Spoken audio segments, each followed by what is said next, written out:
The UNSC Retribution drifted silently through the void, its gunmetal gray hull reflecting the dim light of Sigma Draconis IV's distant star. On the bridge, Captain Elias Mercer stood rigid, his fingers curled behind his back, eyes locked on the monstrous vessel before them. The Warbringer. Tsar Dominion flagships were more than ships. They were symbols of dominance, terror given form.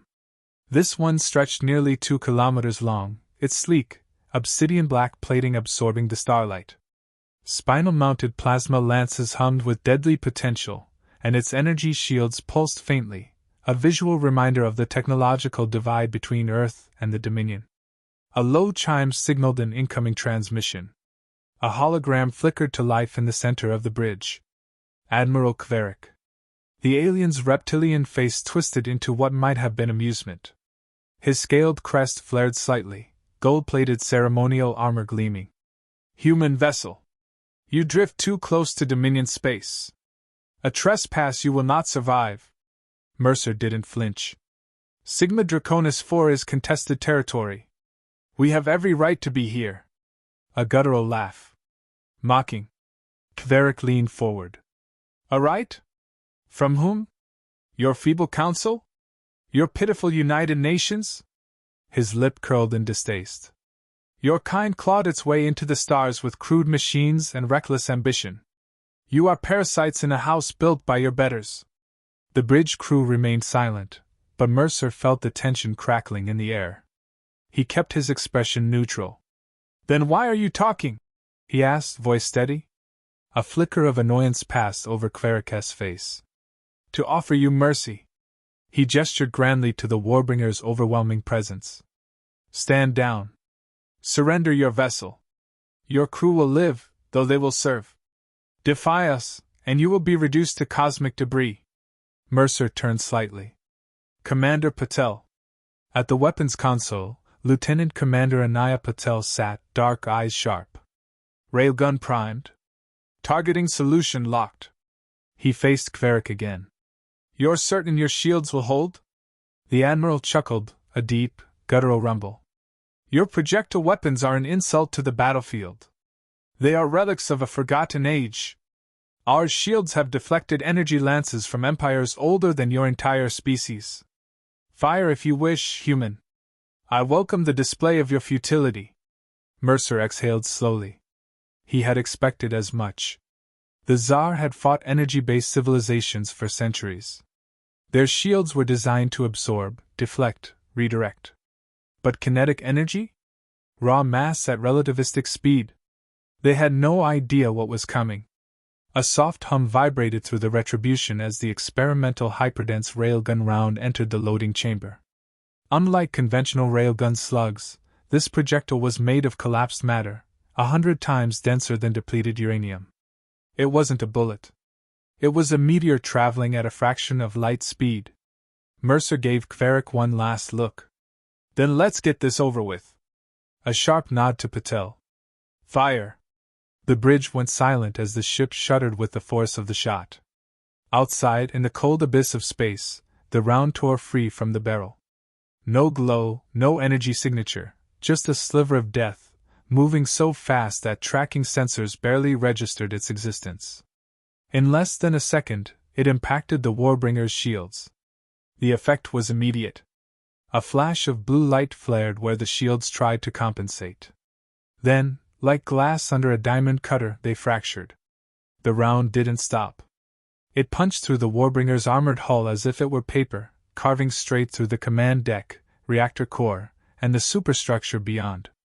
For the briefest moment, the Tsar flagship held together, then, in a violent cascade of detonations, it came apart. The bridge section crumpled inward, then vanished in a ball of fire. Secondary explosions rippled outward, ripping through the bulkheads, severing support beams, igniting atmosphere within. The Warbringer, once a symbol of Dominion power, became nothing but a field of burning debris. On the Retribution's bridge, silence stretched. The hollow communicator, still active, showed only static where Kverik had once been. The arrogant sneer. The mocking tone. Gone. The crew stared at the wreckage in stunned disbelief. Even Patel, who had fired the shot, looked as if she couldn't quite process what had happened. Mercer turned to Lieutenant Calloway, his communications officer. Status? Calloway swallowed. Their fleet, they're not moving. Mercer glanced at the sensor readouts. The rest of the Tsar vessels, 3 destroyers, 2 battlecruisers, hadn't budged. No weapons fired. No formations adjusted. They were frozen. Mercer imagined the scene on the enemy ships, officers scrambling to understand how their invincible flagship had been reduced to atoms in a single shot. He leaned forward, resting his hands on the console. Then, pressing a button, he opened a fleet-wide channel. This is Captain Elias Mercer of the UNSC Retribution. A pause. You just lost your flagship. Still, no response. Mercer's voice remained steady. If you want to test our weapons again, feel free. But I'd suggest reconsidering your position before we reload. A full 10 seconds passed before the Tsar fleet turned away. No threats. No response. They simply retreated, breaking formation, heading for the nearest slipstream point. The impossible had happened. Humanity had just won a battle against the Tsar Dominion. Mercer exhaled slowly, watching the wreckage drift. The war wasn't over. Not even close. But for the first time in history, the Tsar knew fear. The Warbringer was gone. What had once been the pride of the Tsar Dominion, a symbol of galactic superiority, was now a scattered debris field floating in the darkness of Sigma Draconis IV. Flames flickered briefly before the vacuum of space snuffed them out. Shattered armor plating, melted support beams, and what little remained of its once mighty core drifted aimlessly, the remnants of an empire's arrogance. On the UNSC Retribution's bridge, silence reigned. No one spoke. No one moved. The crew sat frozen, eyes locked on the devastation unfolding on their displays. Captain Elias Mercer finally exhaled. Status? His voice, calm but firm, broke the trance. Lieutenant Calloway scanned the tactical display, fingers gliding over the interface. Tsar fleet holding position. No movement. No weapons lock. A breath. They're hesitating. Commander Anaya Patel shook her head in disbelief. Damn right they are. The sensor feed still displayed the moment of impact in a silent, merciless replay. The hyperdense railgun round had done the impossible. It pierced through energy shields, tore through the Warbringer's superstructure, and annihilated it in one devastating shot. Across the bridge, officers exchanged glances, trying to process what had just happened. They didn't even have time to send a distress call, Patel muttered. Mercer leaned over the console. He knew what this meant. This wasn't just a battle won, it was a message delivered. The Tsar Dominion, for all its power, was not invincible. And now, the entire fleet facing them knew it. The comms panel flickered. A new transmission. Not from the Tsar, from Earth.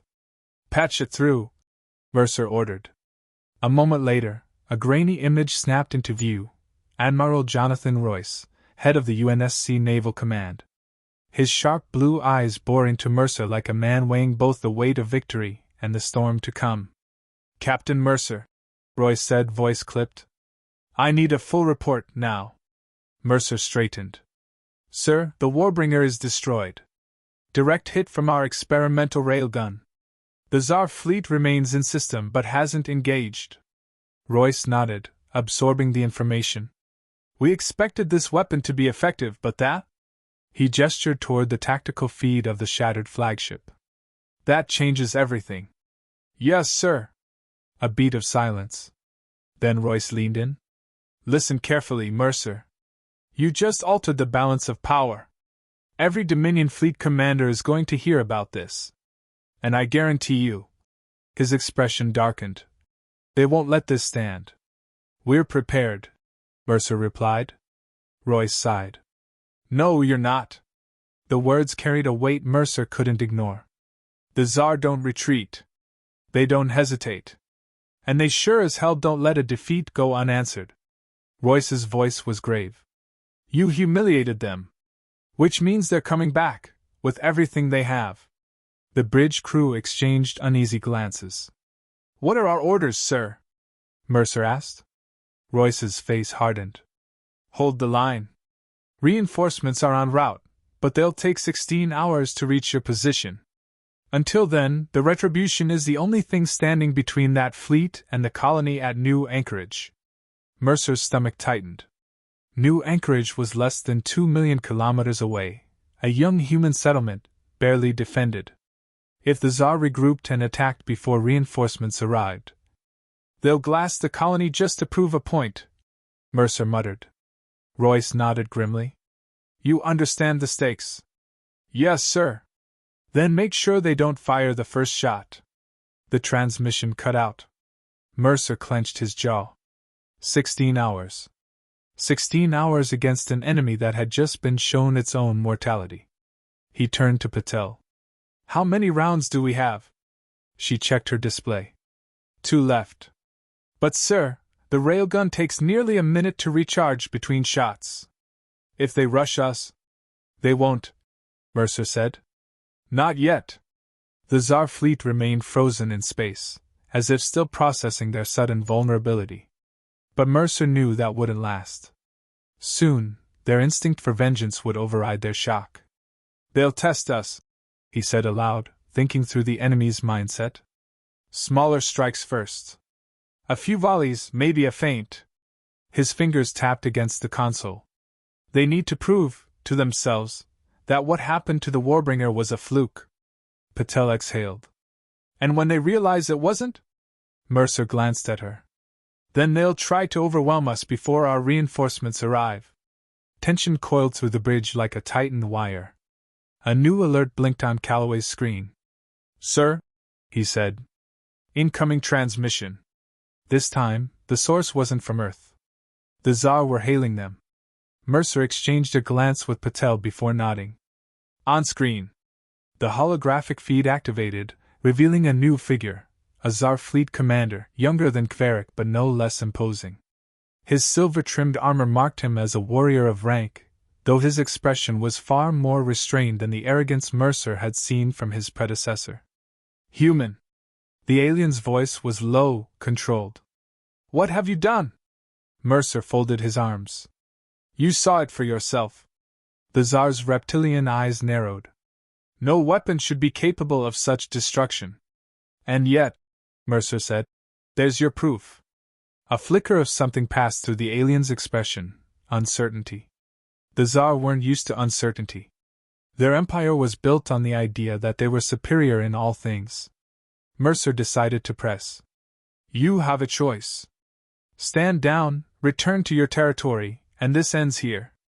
Or, he gestured to the wreckage, you can find out if your ships hold up better than the Warbringer did. The Tsar commander's eyes burned. We do not run. Mercer met his gaze. No. But you're not stupid either. The alien exhaled sharply. A sound of frustration. Then, without another word, the transmission cut. Mercer turned to Calloway. Status? The lieutenant checked the sensor feed. His voice was tight. They're repositioning. Moving into attack formation. The captain nodded slowly. So it begins. Mercer turned back to his crew. Their faces were set, resolved. Every one of them knew the odds. Knew what was coming. Battle stations, he ordered. The bridge sprang to life, alarms blaring, commands snapping through the air, weapons priming for the next engagement. As Mercer settled into his command chair, watching the Tsar fleet prepare to strike, he felt the weight of Earth's first true galactic war settling on his shoulders. They had fired the first shot. Now, they had to survive the next. The Tsar fleet moved. Like a pack of predators testing wounded prey, they advanced in tight formations, battlecruisers flanked by destroyers. Their shimmering energy shields pulsed with power, flickering between hues of deep blue and crimson. They weren't charging in all at once, not yet. This was a probe, a calculated push to gauge the human's true strength. On the UNSC Retribution's bridge, Captain Elias Mercer watched the tactical display with narrowed eyes. The enemy wasn't committing everything. Smart. They wanted to see if the Warbringer's destruction had been a fluke. Distance? Mercer asked. Lieutenant Calloway's voice was crisp. First wave crossing the 400,000-kilometer mark. Plasma batteries warming up. Commander Patel tapped her console. They're staying outside our effective railgun range. Mercer expected as much. The Tsar knew their advantage lay in superior firepower and shielding. Their plasma lances could hit from extreme distances, while the Retribution's primary weapon, the devastating hyperdense railgun, was limited by precision targeting constraints. They want us to fire first, Patel murmured. Mercer's fingers tapped against the armrest. Then we don't. A ripple of uncertainty spread through the bridge. Every instinct screamed for them to fire, to strike first. But Mercer knew better. The Tsar wanted a reaction, a sign of desperation. We hold, he said. Let them come to us. A long beat of silence. Then, from Calloway, incoming fire! Outside, the darkness of space erupted. Bolts of white-hot plasma streaked toward them, the first wave of Tsar firepower. Dozens of burning lances carved through the void, aimed straight at the Retribution's hull. Brace! The ship shuddered violently as the plasma impacted the forward shields. Ripples of energy flared across the barrier, distorting the stars beyond. The bridge lights flickered for half a second before stabilizing. Shields holding, Patel reported. Integrity at 83%. They're testing us, Mercer said, gripping his armrests. The first barrage wasn't intended to destroy. It was meant to pressure, to see how the Retribution would respond. The Tsar wanted them to fire back, waste a railgun shot. They wouldn't get it. The second wave of plasma fire roared forward, this time aimed lower, toward the Retribution's ventral side. The ship rocked again, but the shields held. 71%, Patel called out. Still manageable. Mercer turned to the weapons officer, Ensign Grayson. Deploy decoys. Launching now. From the Retribution's underbelly, clusters of countermeasures jettisoned into space. The small, metallic pods mimicked human heat signatures and electromagnetic pulses, sending false readings across the enemy's sensors. The effect was immediate. A third volley of plasma lances launched. This time, several beams veered off course, striking empty space. They're adjusting their targeting, Patel said. But Mercer wasn't focused on that anymore. His eyes locked onto the tactical display, watching the enemy's movement patterns. The destroyers had moved in closer, just a little, adjusting their positioning. A mistake. Railgun, prepare to fire. Patel's head snapped up. We have a shot? Mercer pointed at the screen. They think they're just outside our range. But they forgot to account for the mass effect distortion caused by their own plasma fire. He leaned forward. We have a clear firing lane. Patel's lips curled into a grin. Lining up the shot. The targeting reticle locked onto the lead Tsar destroyer. Unlike the Warbringer, this vessel was smaller, more agile, but it lacked the sheer reinforcement of a battleship. Charge at 80%, Grayson reported. Compensate for drift, Patel murmured, hands flying over the controls. Targeting solution locked.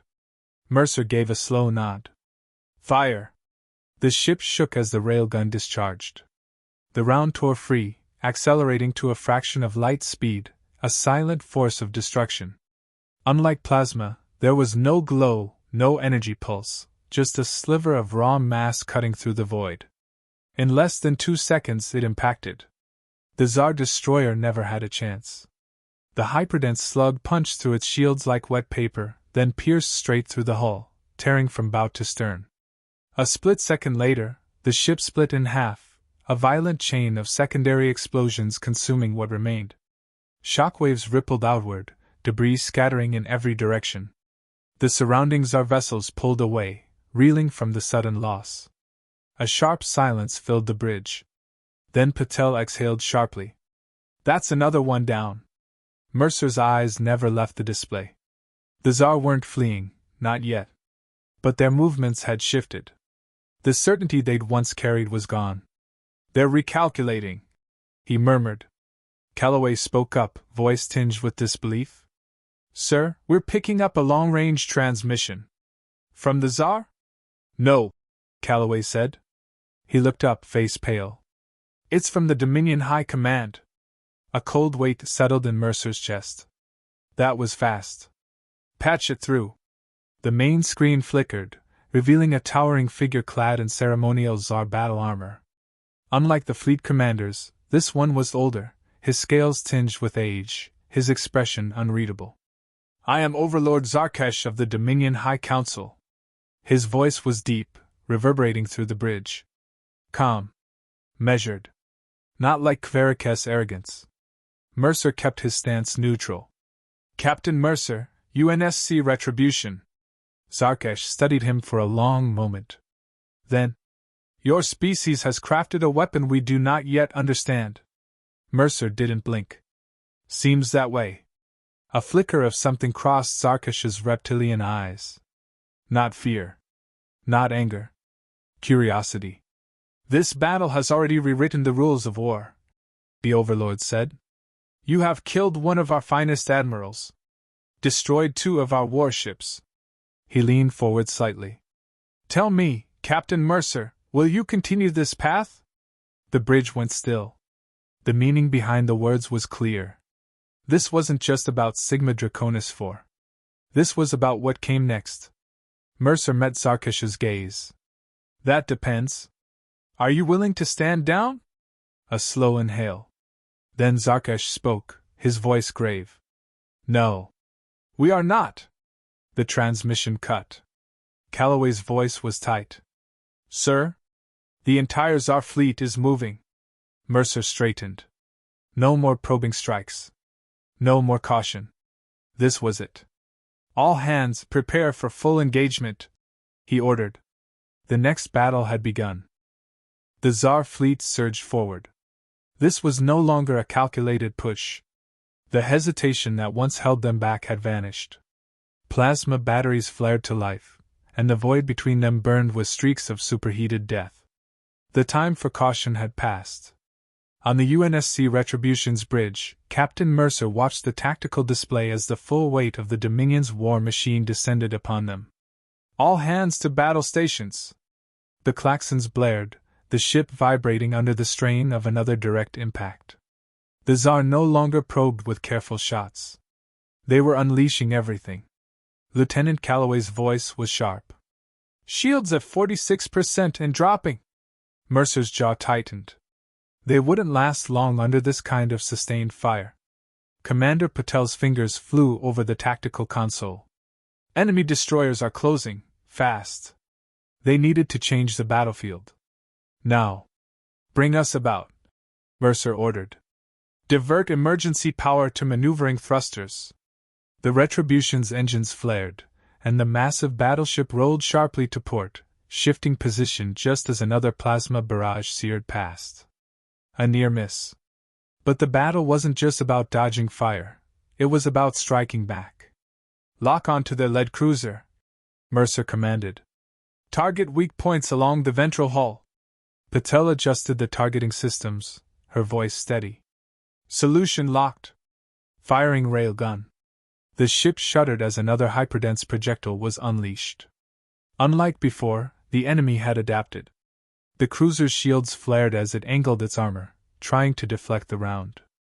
The impact sent a tremor through its structure, but it didn't break. They're compensating, Patel muttered. Mercer wasn't surprised. The first kills had come from arrogance and underestimation. The Tsar learned quickly. A new voice cut through the tension. Ensign Grayson, from weapons control. Sir, I think we have a problem. Mercer turned. Define problem. Grayson's face was pale. They've launched boarding craft. Multiple signatures, coming straight for us. Damn it. Mercer shifted tactics immediately. Point defense turrets. Focus on intercepting those shuttles. But it was too late to stop them all. The Tsar had been waiting for this moment. A massive tremor ran through the ship as the first enemy boarding craft latched onto the hull. Multiple hull breaches, Calloway reported. Decks 12 through 15, we have Tsar forces on board. The bridge crew tensed. The battle outside was already overwhelming. Now they had to fight inside the ship too. Mercer toggled the intercom. Security teams, repel all intruders. Close off compromised sections. A voice crackled through the channel. Lieutenant Briggs, head of security. We're on it, sir. But these bastards aren't playing around. They never did. Mercer turned back to the main battle. The Tsar weren't just trying to destroy them, they wanted the retribution intact. To study. To take apart. He wasn't about to let that happen. Patel swore under her breath. Sir, we've got a new contact. A big one. On the display, a colossal warship emerged from the darkness. Blood-red hull. Heavily reinforced. Plasma cannons the size of buildings. Calloway whispered. That's a dreadnought. Mercer's stomach turned to stone. The Dominion rarely deployed dreadnoughts in fleet skirmishes. They were symbols of absolute destruction. Entire colonies had been wiped out by a single one. And now, one was bearing down on them. They're locking weapons, Calloway said. Sir, if that thing fires, we're... I know. Mercer didn't hesitate. All available railguns, target its primary plasma core. Grayson's hands were already moving. Firing. The barrage of hyperdense slugs hurtled toward the dreadnought. The first shot struck its forward shielding. A ripple of blue energy flared, absorbing most of the impact. The second shot punched through, shattering an external armor plate. The third. Damn it! Patel slammed a fist against the console. They redirected power. Shields are reinforcing. The dreadnought was adjusting. And it was about to fire. A low hum filled the bridge, the sound of something massive building power. Plasma cannon charging! Calloway shouted. It's going to fire in. A flash of red light. And then, an explosion. But not from the dreadnought. A new ship dropped into real space, weapons blazing. The incoming plasma bolt meant for the retribution was intercepted, detonating harmlessly in space. Calloway's console flared with new readings. Sir, friendly signature. The main display updated. A new vessel, sleek and bristling with experimental weaponry. The UNSC Valiant. Mercer recognized the name immediately. Earth's newest warship. The first of its kind. A transmission opened. A familiar voice, Admiral Catherine Hale. Looks like you could use a hand, Captain? Mercer let out a breath he hadn't realized he was holding. You have no idea. Hale's voice carried a smile. Then let's remind the Tsar why they should fear us. The Valiant's weapons lit up. Experimental coil guns unleashed a storm of accelerated rounds, punching through the weakened dreadnought's armor. The Retribution followed suit. Railguns fired in tandem, slamming into the same weak point. The combined assault proved too much. A chain reaction ignited deep within the Tsar warship. Its shields collapsed. A final explosion ripped through its core, and the dreadnought was gone. Silence filled the bridge. Then, a cheer erupted across the comms. But Mercer's focus remained sharp. The battle wasn't over. The remaining Tsar ships, once so confident, hesitated. Their strongest warship had fallen. Their invasion was failing. And then, one by one, they turned. The Tsar fleet began to retreat. Patel exhaled, shaking her head. They're running. Mercer didn't relax. For now. The bridge quieted. Everyone understood. This wasn't the end. The Tsar Dominion wouldn't forget this battle. But today, humanity had held the line. And the galaxy would never be the same.